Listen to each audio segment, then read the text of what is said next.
What's the view of the four schools of thought on men praying in the masjid being a farad ayn and or kifaya? And what is Ibn Hazm's view on this? Question from the UK with regards to making Salat al-Jama'ah in the masjid in the four traditional schools. Is it farad ayn? Is it farad kifaya? Is it shart? Etc. What's important is whether it's the four schools or not, Ibn Hazm rahimahullah ta'ala or not. Anything that the Muslims differ on, they should take it back to Allah and His Messenger, as Allah clearly tells us in His glorious book.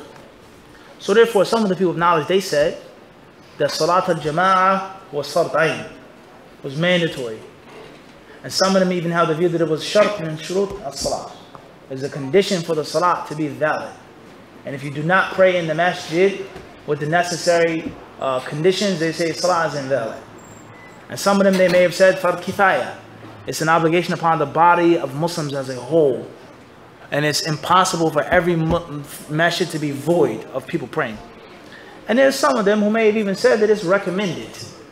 It's not mandatory at all. Everybody clear on this? There are different madhahib with regards to these different views. The view that I feel is most correct and seems to be strongest, wallahu alam, is that praying in the masjid is fard ayn.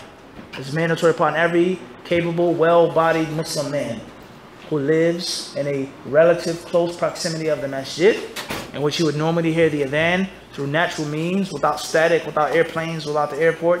If it was a blackout, power outage, you would hear the muadhin for a block or two, maybe 3 blocks, without no cars, no trains.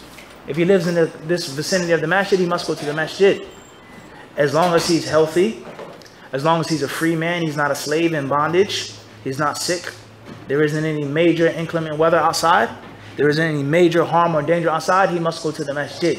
And there are many proofs and evidences with regards to this issue.